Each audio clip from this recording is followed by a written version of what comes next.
Good evening, everybody, and welcome to the 2022 Artist of the Year Profile Performance honoring Annie Morehauser.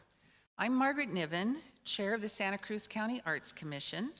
I'd like to introduce some of my fellow arts commissioners who are here in attendance this evening. Paula Woods, Judy Stabile, Joanna Phillips, Linda Phillips, Adele Gardner, and Paul DeWorkin.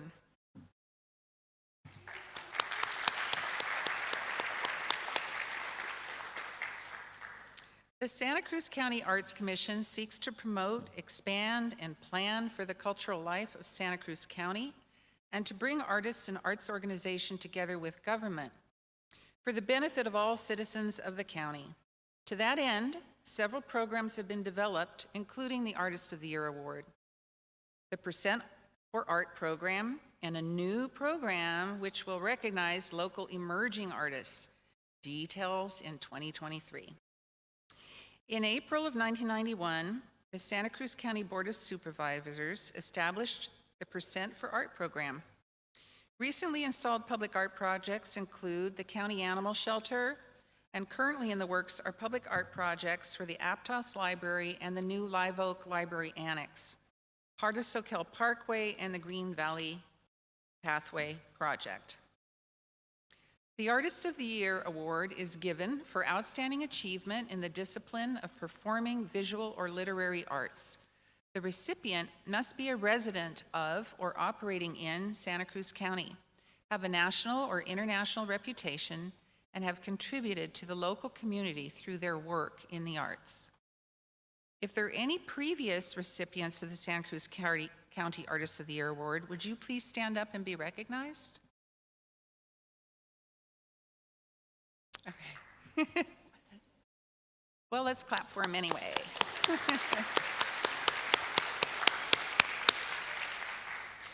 Finally, I'd like to thank the County Board of Supervisors, the County Arts Commission, the County Parks Department, and all who helped make this profile performance possible. It's now my pleasure to introduce Ryan Coonerty of the Santa Cruz County Board of Supervisors.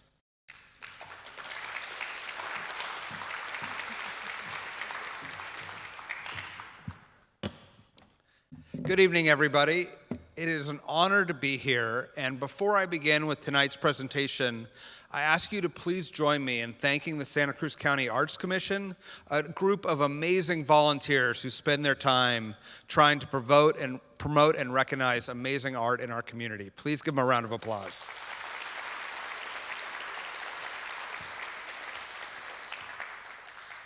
It is now my pleasure to introduce the 2022 Artist of the Year, Annie Morehauser.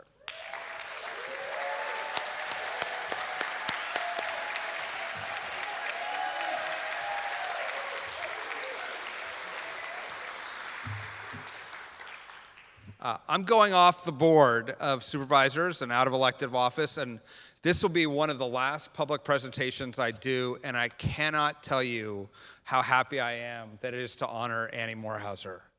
Annie is an artist, a businesswoman, and a community volunteer. We all are very aware of her art. It decorates my home in various and sundry ways, and makes everyday life more meaningful, more beautiful. She's an incredible businesswoman that creates jobs and tax base and an international reputation for the arts in our community. And I've worked with her on the Second Harvest Food Bank, Jacob's Heart, Digital Nest, and so many organizations where she is always thinking about how she can help and grow in our community, and especially helping young people find their way in this place. And so it is my honor today to issue this proclamation. It comes on behalf of me and the chair of the board, Manu Koenig, but more importantly, it comes on behalf of the 285,000 residents of Santa Cruz County who are so lucky to have Annie in their midst. And so I won't go through all the whereases. She has a long and storied career about which you're about to learn. But I do want to make sure that we are proclaiming this year, and Annie Morehauser as the 2022 Artist of the Year.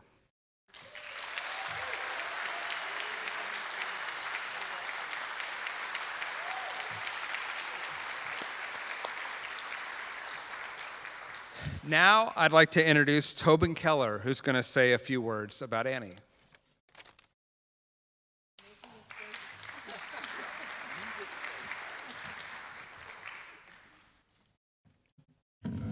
I promise, Andy, this was not going to be a roast. It's mostly about me anyway. So I'm really stoked to introduce Annie Morehauser to you all. I'm glad I'm standing on stage with her too. And especially to introduce this recognition of this award. As we recognize her business, Annie Glass, and its celebration in its 40th year, we celebrate the artistic and philanthropic contributions that the person, Annie, has contributed to Santa Cruz County. Annie has been committed to her vision for 4 decades. This vision, starting and running a company, the vision includes starting and running a company that is dedicated to making beautiful objects. It takes a certain belief and vision to dedicate oneself to production art glass. And Annie Glass follows in that great tradition of successful production glass art studios. In writing this introduction, I had to do a little research. You know, I am a teacher too. I know very little about the American studio glass art movement, but the little I did learn helped me to understand Annie's pursuit of the fine art glass production. I learned that there were 2 phases to this movement. The first in about 1900, and the second, the most prominent phase, began in about 1962. The movement was led by Harvey Littleton and Dominic Labino, who helped to begin the contemporary glass blowing movement. It's amazing what you learn when you read. Other artists followed this inspiration, 2 of them being Dale Chihuly and Marvin Lepofsky. This movement grew and spread to various universities and schools in the U.S., influencing many young artists, Annie being one of them. Annie attended California College of Arts and Crafts in 1977 to 79. She did this by way of New Jersey, to the College of San Mateo, to San Francisco State, and then to CCAC. That's what it was called back then. She brought her vision and excitement of glass blowing to that small art school located in Oakland. I didn't know Annie when I attended CCAC, when our education overlapped. We entered the same fall semester of 1977, but studied in different disciplines. I was 18, introverted, hopeful, and studied in the 2D arts area. Annie in the 3D arts. More importantly, she was in the glass department, which was a world unto itself. I knew little of the glass area, although my first human love interests also studied there. To me, the glass artists were like gods, unreachable, much like my first love. Yes. But what I really mean is they worked with hot molten glass, blowing things into unimaginable shapes and colors, or they slumped sheets or rods of glass into beautiful and fragile forms. Glass was a magical substance that only gods could transform. Or so I thought as a young and in love, impressionable art student. The art department chair and teacher artist was Marvin Lepofsky. He may have had something to do with my impression of the godlike status of the students. Annie talks about Marvin's ego rages and throwing and smashing students' work against the studio walls. This had the effect of making students either enormously humble or assholes. That's my word. Annie said arrogant. Glass holes, that's it. Thank you. She's credited for that, okay. I asked Annie about her more memorable moments at CCAC. Aside from Lepofsky shattering students' project, she shared that once she mixed cobalt blue instead of cerium, creating a blue cloud coloring the inside of the glass kilns. This sounds like a far-out visual to me, but undoubtedly toxic as hell. No? Okay, then we won't worry about the health of those students 40 years later. It wasn't until much later that I finally met Annie. I had known about her when I moved permanently to Santa Cruz in 1985. About 17 years ago, I was officially introduced to Annie through my friend and colleague, Jane Gregorius. Annie had begun an artist residency program at Annie Glass, and I was invited as the next artist. She gave me the freedom to experiment and explore. Her generosity and support led to an exciting outcome of fused glass portraits. But most meaningful to me and to our friendship, Annie had applied to beginning painting at Cabrillo. But first she had to challenge the prerequisite of Art 4, color and design, in order to take the class. Of course, I thought this was hilarious. She wanted to take a beginning painting class and had to prove her design skills. So I suggested that Annie take a special studies course instead. During the last 3 semesters, Annie has worked on a series of engraved and painted glass experiments. These experiments, now successful, combine her interest in glass, creative writing, and painting. We've shared some wonderful moments and memories of studying at the same art school. We've attended the closing ceremonies of the Oakland campus, and will celebrate the coalescence of one campus into the San Francisco space. As a 20-year board member of CCA, Annie has been a staunch supporter of the craft movement and insisting that it remain an integral part of the school's curriculum. Even with dropping the C from its name, the American craft movement history is undeniably ingrained into the bones of this art school. And without these bones to fortify it, well, it's just a skin sack of a place trying not to imitate that which already exists in the Academy of Art University, San Francisco. Annie, I had to say it. And you're on the board, so take it back. I'm really stoked to introduce you, and I'd like you to stand and give a great welcome to Annie one more time. Thank you.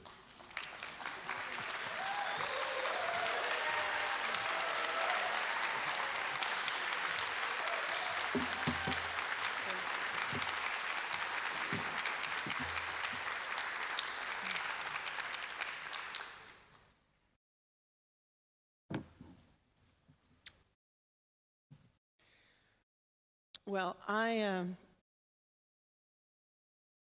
thought it would be better if I just hired some filmmakers to make a film, so I wouldn't have to talk tonight. And that's what we're going to do. But before I do that, I do want to say a couple words. Thank you so much for this honor tonight. I'm deeply grateful to be among the recipients of this award. Santa Cruz County has been an enthusiastic supporter of Annie Glass. My store downtown was one of the first to reopen after the 1989 earthquake, and that nearly destroyed the entire downtown. People would bring out their guests from out of town and say, "Hey, you know, come. This is an attraction. This is like a museum." It's sold all over the country, and so we had so many proud people that loved Annie Glass, and it became part of their family traditions, their Thanksgivings, their holidays, birthdays, and anniversaries. And now another generation is doing the same. I came here right out of art school, as Tobin told you, and I worked at Upper Crust Pizza, The Farm, and the Greenhouse, the restaurant, and Walter White Fine Arts. I learned something at each one: how to treat employees, how to sell and wrap glassware for shipping, and how to write an invoice, none of which I learned in art school. The many people who worked on our staff brought their own expertise and style to improve the way we make Annie Glass. I share this title with them, and with one person in particular, Sherlyn Torres. Please stand. Woohoo!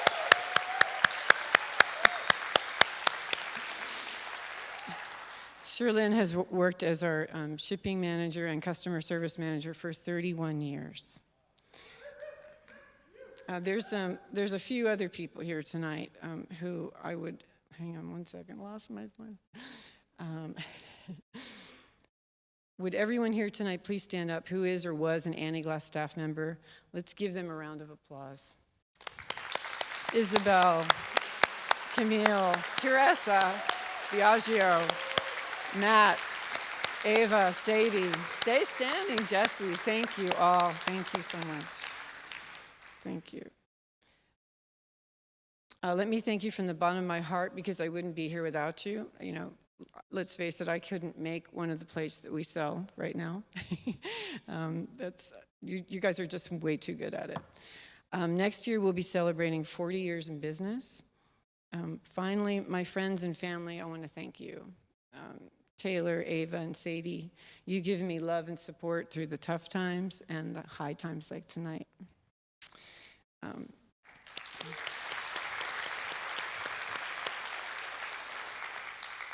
And Ava is poised to lead the future of Annie Glass, so I can take more painting classes at Cabrillo.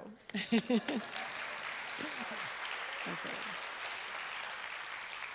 So before we show the film created by Swan Dive Media, I have a disclaimer. In the opening scenes, it looks like I'm wearing a tie-dyed cape. But I'm not. It's a velvet table runner. It's very expensive. I had a late night flight into New York City and the really early morning.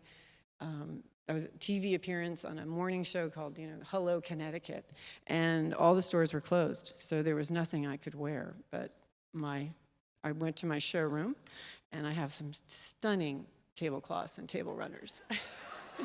And they looked fabulous over my tracksuit, and nobody knew the difference. And I think that's just one of the many examples of what the resilience that made Annie Glass Annie Glass. And so may we have the film, please?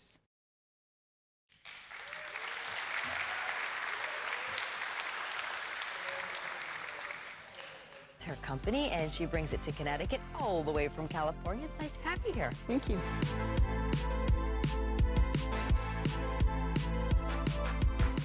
Designer Ann Morehauser has turned tableware into art. Her Annie Glass collectors include Oprah Winfrey, Barbra Streisand, Caroline Kennedy, myself, I'm happy to say. Tell me a little bit about your philosophy and what Annie Glass is. The idea behind Annie Glass is to add some whimsy and some warmth to the table. It's handcrafted in California. It's dishwasher safe. How did you come up with this concept? Well, I believe that the dining experience should be a feast for the eye as well as the stomach. So I want things to be delightful.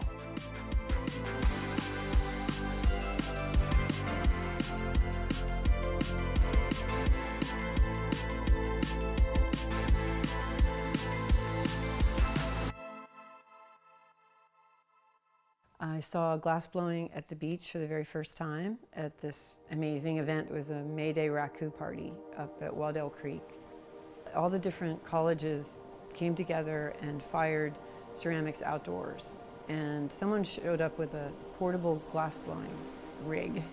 And it was a full moon at the beach. And as he was swinging this long 4-foot blowpipe with the hot glass orb on the end, it just seemed like a dance with the glass as a means of controlling it. It was incredible, so I was like, oh my God. I was mesmerized. I was studying dance and art, and I thought, oh man, that's like the perfect combination of the two of them. It's just been my passion ever since. I'm Annie Morehauser, and I started Annie Glass in 1981, and I make glass tableware, sculpture, and home decor.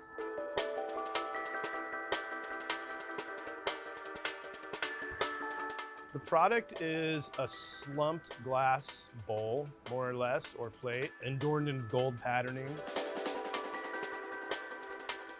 Each piece is made to slump into a specific ceramic mold, which is made here on site. Well, we make our product out of sheet glass.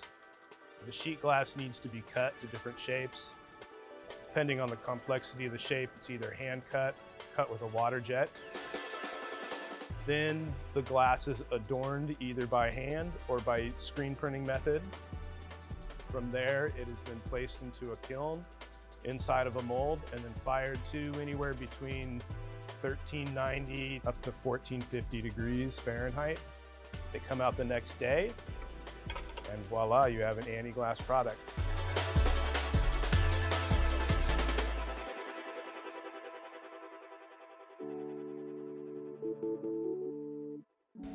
So this is our Roman antique collection. This is what Annie started with almost 40 years ago. It's all hand cut, hand decorated with 24 karat gold or genuine platinum that we sell all across the country to big department stores, high-end stores, and of course in Santa Cruz County in our community. I have been working at Annie Glass for the last 7 years, but on and off my whole life. When we opened Santana Row, it was like, you know, get your boots on the ground, running. And now that I'm back in Watsonville, it's really special. I love going to the warehouse every day and being inspired by what it is that we're doing. I think there's a lot of reasons behind why we're so supported by the community. Annie Glass sparks joy for so many people. I think it's such a wonderful story of how Annie created her business really from nothing. She started downtown Santa Cruz. She would have these big factory sales where people would line up. And then over the years, she's grown it to be in these big department stores and hotels and in the Smithsonian all throughout the US. But it's all made here, and people really have gotten to see how it's grown over the years.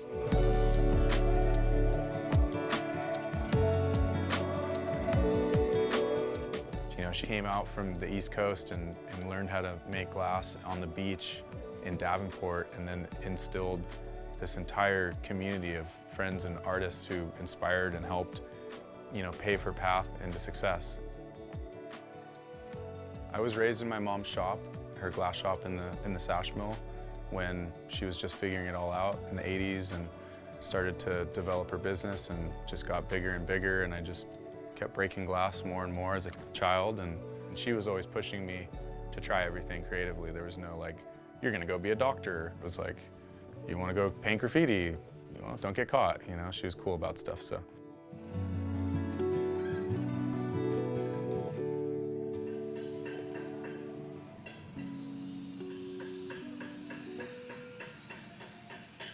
We don't have to get a problem because it's a really dangerous word.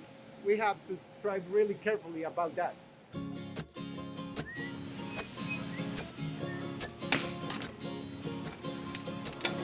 Perfect. Working in glass, there's sort of this set notion that glass making is done in this very certain and specific way. And I found that the process here kind of breaks all the rules. We do a lot of things that people in the art glass community would just be blown away that we get away with it. And it works. So, you know, if it works, then it's a tried and true method.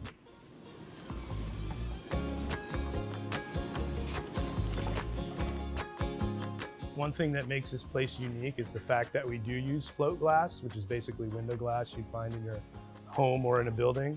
And we heat it up very rapidly to peak temperature, about, you know, less than 2 hours. Glass doesn't like to heat up really quickly, and basically this has to do with how much it expands when it heats up and how much it contracts when it's cooled. If we were to even heat this glass up too rapidly, it would explode. My job entails of everyday running of the production, making sure all the lists are done and getting our 300 and 400 pieces out daily. If I remember correctly, we got into a lot of battles, but that was just because of me caring for Annie Glass, and of course Annie caring about her business. So there was a lot of headbutting, but it was all for the benefit of Annie Glass. She always challenges us.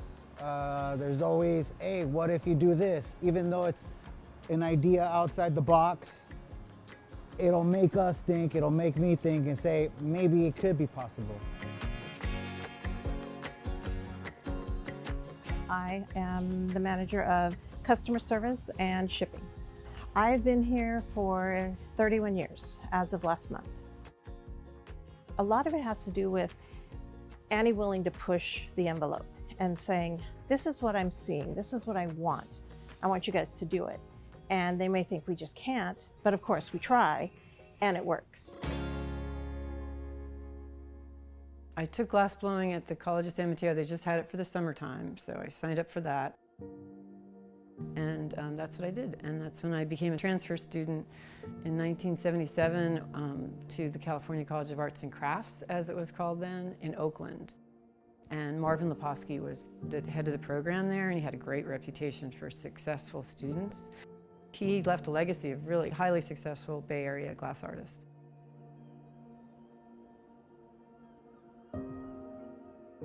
In the Bay Area, there was an organization, but it was really only for men who blew glass. And it was pretty limited, and I couldn't, they wouldn't let me join. So I kind of felt like, all right, I'm going to name my company Annie Glass. I'm going to lay it on thick that it's a woman. I had some pivotal moments growing up when I was going to be on the track team, and I just love that freedom, that moment. I'd just be like up and over, and up and over, and there's that wonderful cadence and the exhilaration, when you're good at it. Once you get in that rhythm, it's like nothing can stop you. At the last minute, they told me I couldn't be on the track team, and the coach takes me aside and he says, "I'm sorry, Annie, you are really good at hurdles, but we can't have girls on the team. But we do want you to be in the color guard, because with legs like those, you should show them." That was just such a wallop, it just felt so unfair, and I'd been practicing for months with them. And that was a galvanizing moment right then and there, because it was like, okay, that's it. If I had listened to him, I never would have done anything. My mother was really something. She always worked. She was really talented. She was from Italy. She was an immigrant, grew up with nothing in the Depression, was an orphan, came to this country with her mother's family. And so she was really tough. She was really concerned about me studying art. I guess she just thought I was going to be in a garret, somewhere. And she was concerned, but she said, if you really love it, you'll make it work. She died when I was expecting my daughter. 2 weeks after the big earthquake here. See the dramatic evidence of that behind me. This is the Pacific Village pedestrian shopping mall in downtown Santa Cruz. I think a total of about 40 buildings have either been totally or partially destroyed. Again, all of them the old unreinforced masonry type that dating back. Like many businesses in Santa Cruz, the 1989 earthquake hit us really hard, particularly being a glass studio.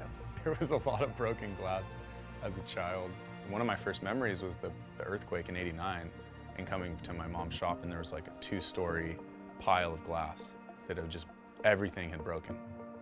We had to use a backhoe to get it out. It was filled this high. I was pregnant with my daughter. My son was 2 years old. We thought maybe we should move back to New Jersey, like this is bad, this is really bad. How can you be in the glass business on a fault line? Like what a stupid idea that is. And I stepped on a piece of glass at a really young, I was like 2 and a half. And I remember being in the hospital because they were like taking this big piece of glass out of my foot. I called it the big chill moment when I had to review my whole life choice and life plans. Maybe it's not a good idea to be in this business. Maybe I should just go back to New Jersey, start over.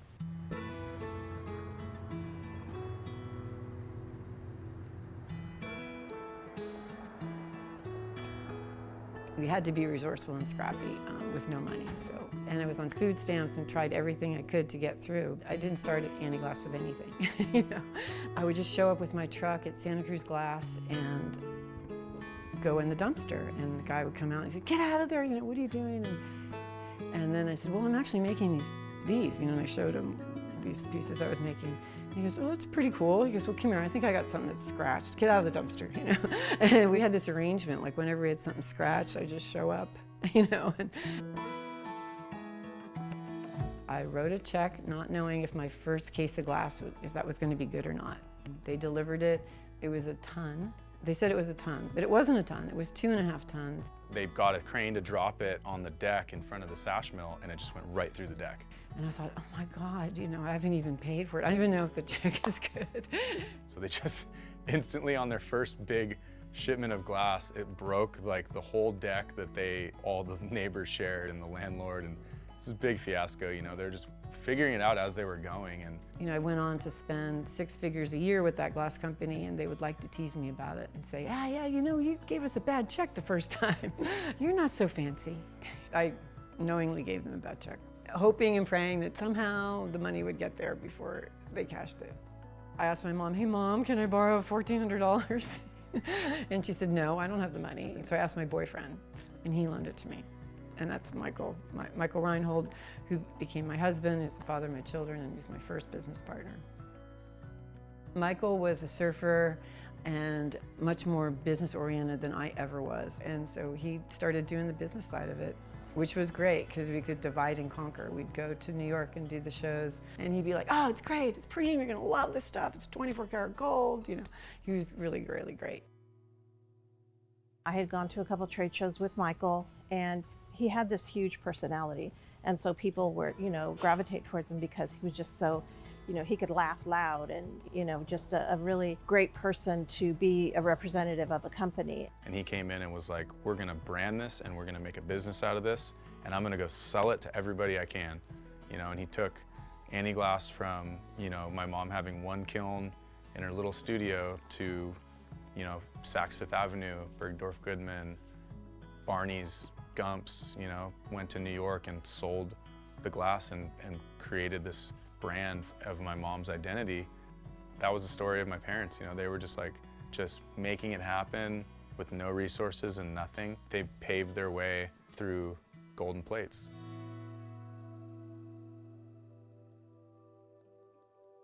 Michael and I divorced, and we had to divide property, and so I bought him out of Annie Glass. But to do that, I needed a lot of money, and so I went to the banks. I remember, you know, putting the suit on and saying to the kids, like, okay, now, Mommy's got a very important meeting. The kids are just not cooperating, and finally I'm just get in the car.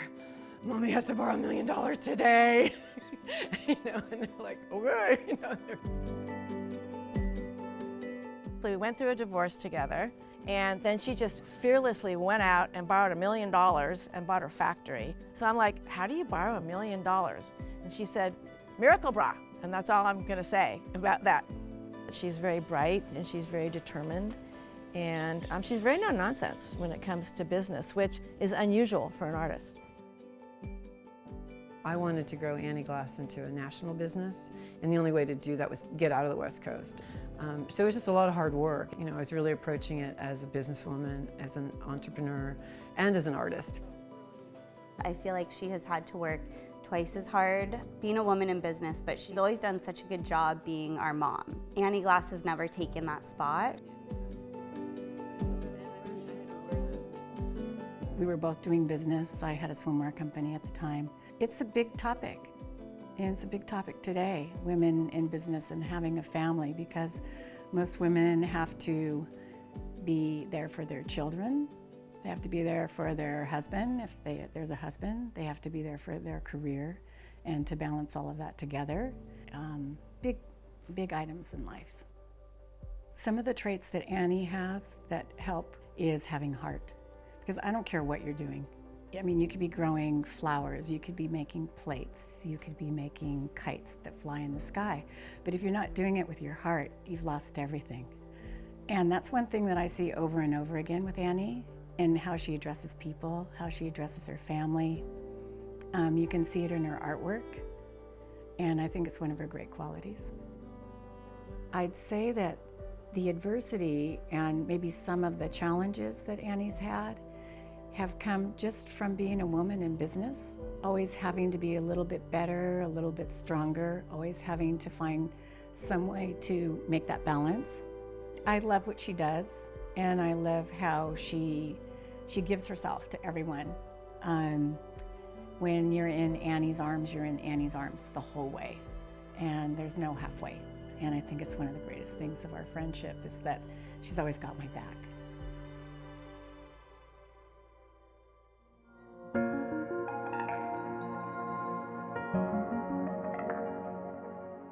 Michael, who was at that time her ex-husband, or she would say her husband, died very quickly and very suddenly.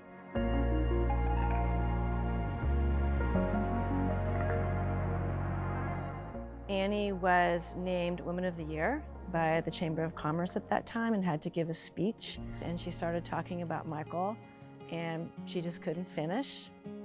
She looked straight at me and came down off the podium, and I just took her out of the room. You know, and she kind of fell apart. And it was just one of those moments. It just made me love Annie, and she was so concerned about her kids. You know, being Woman of the Year didn't mean anything in that moment. You know, it was really what was going on in her personal life. And I just admire her resilience.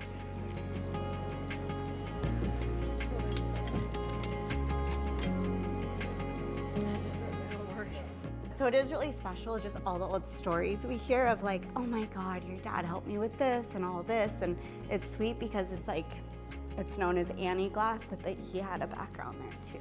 I can't imagine how hard it would be to go through a divorce and to have kids, but to really be able to step up and become the artist and the businesswoman now and really, manage all aspects of the business. Do all the art, build the brand, do everything to keep Annie Glass afloat and raise 2 kids. It's a pretty crazy feat that she had to figure out at a young age. So, I've always remembered those times, and I'm always really proud of my mom for what she's accomplished.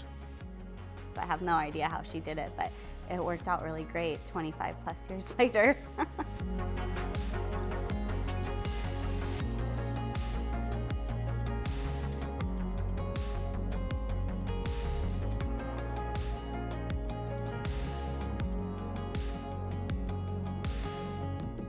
For other women starting out in business or starting something new, I would say don't be afraid to fail.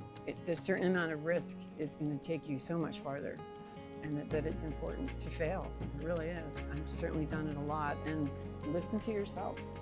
You are your own best advisor at times, and when you're out of your depth, go to the people who've already done it.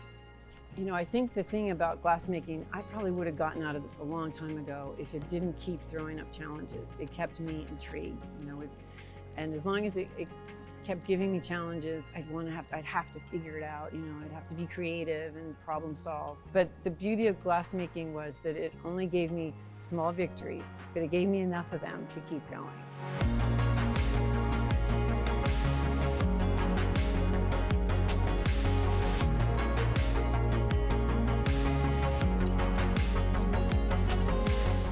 So it's really not fair. Because it's named Annie Glass, I get all the credit. But the people that have worked here for years and years and have taken it away, run away with it. I couldn't make a plate now if I sat down and tried. They are so good at what they do. And they've taken it to so many new places. And I'm just so grateful.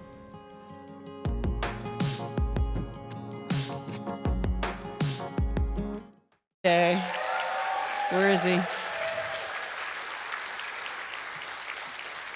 No, he's not here. Okay, well. Joel, you want to say anything? Are you even here? Oh, okay. All right. Joel Hirsch and Michael Daniel are the young filmmakers who made this, and are very grateful to them. The young local filmmakers who made this, you may have read Joel Hirsch's byline in The Good Times in the past. You coming up? Or? Okay. And after that we'll have a Q&A.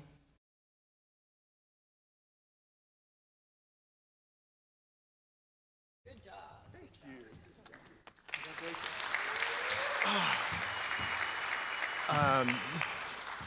Hi guys. Thank you so much for watching. I don't have anything prepared, but yeah, what a pleasure making the film with Annie. Awesome experience. I am one half of Swan Dive Media. My name's Joel Hirsch. The other half is Michael Daniel. Unfortunately, he can't be here, but he's the director of photography, and I did the storytelling and the script development for this piece. Yeah, this was just a really cool project to get to learn about her legacy in Santa Cruz, and that intersection of art and business acumen, and it's a really incredibly inspirational story. And I think Michael and I have taken a bunch from this. There's a lot of, I think, drive to do your own thing, to lean into creativity, and like we said in the film, to lean into risk and take that on and realize that when you lean into that, miraculous, incredible things can happen. So, I think Annie's a truly great example of that. So, thank you guys for watching the film and being a part of this.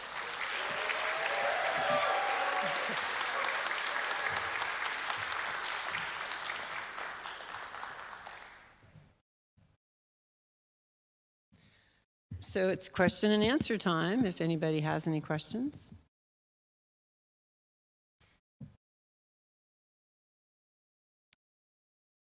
Sure. I'll repeat it back to you, whatever it is.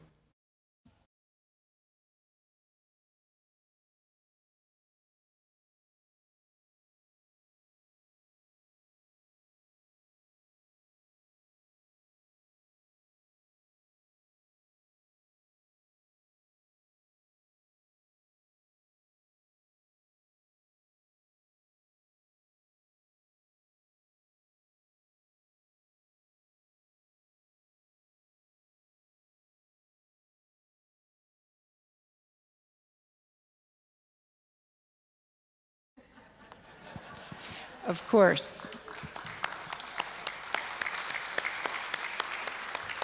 That is the reason that we're in Watsonville. I couldn't afford anything in Santa Cruz. I did look, and I needed a ride to get tires, and my manager at the time said, only if you I'll give you a ride, but only if you come look at this building in Watsonville.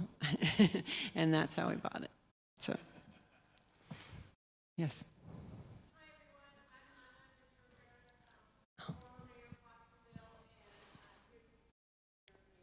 Thanks. And that just reminded me, it brought me back to, I don't know if I was on the planning commission when you wanted to paint your building that beautiful blue. And we were on, I don't know if it was the commission, and there were people that thought, oh my God, no, it's too bright. Like, no. And I'm thinking, she's an artist. Of course it's going to be that beautiful color. And there was actual debate about it. Really? But we won, and it was approved. So your beautiful, bright turquoise blue building in Watsonville is there, and I'm just so proud as a Watsonville person that you're with us in Watsonville and support so many nonprofits in Watsonville and in the whole county. So thank you, Annie. Just Thank an you, amazing, Anna. wonderful person that you are, an inspiration for everyone. Well, I can't wait to hear what they think about the orange that we painted.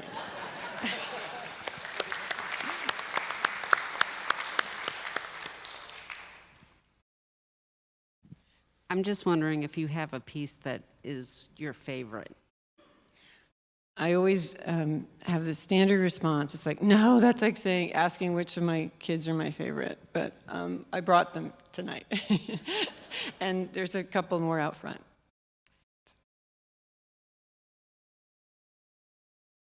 Just there. He's coming. Oh. Hello, Annie. My name is Antonio Rivas. I think you remember me. Yes. Nice seeing you here. One of the things that I really admire you, besides being an artistic and caring and loving to our community in the city of Watsonville, one of the things that I really love you is the times that we had met regarding the Jacob's Heart Foundation. And I really thank you for doing that. And appreciative because you have helped a lot of kids, a lot of children in regards to their disease. So with that in mind, you are you in our city of Watsonville. Thank you. And I appreciate all the things that you have done and continue to do so. And appreciate you can say your heart, like you said, Jacob's heart, your heart is so kind, so loving that you're willing to help anybody. And I thank you for that. Thank you. Yeah.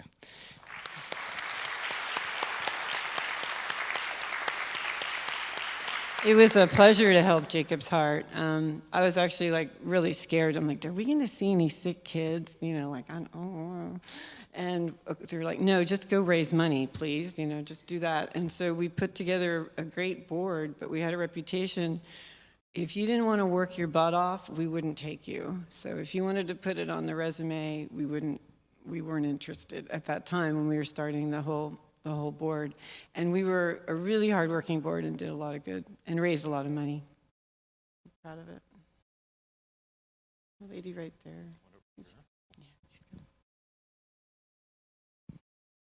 I just want to add to the bouquet of her heart. I mean, I went to one of your celebrations at the warehouse or the factory, and everybody that went received one of these beautiful little pennants that she handed out, and I was so touched, and I had to wear it tonight. That's great. Thank you. You'll have to come to the 40th anniversary in July at the factory and see what happens. Hi, Annie. Uh-oh. Nothing. Hey. We're security. Yeah. I think we worked at the farm at the same time. We'll have to talk about that sometime. Really? Yeah. Anyway. I was the flower girl. Out front. Oh, yeah. I was made the flowers. Yeah. I think I did a little bit of everything there, but no flowers. Now that you're so famous again, let's bring back the Beach Raku Festival. Can you help do that? No. Come on.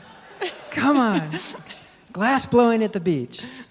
Biagio Scarpello is right here, and Matt Eaton are right here. I mean, they would be the ones. Roy Johnson's over there. Peter Vizuzzi might be here.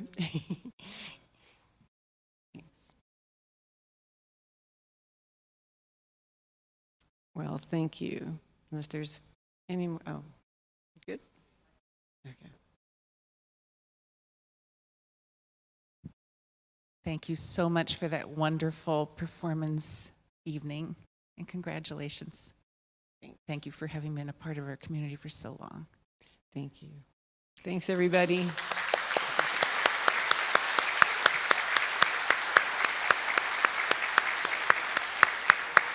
And thank you, everyone, for coming out this evening. And we have some refreshments outside if you'd like to stay and chat for a little while with each other.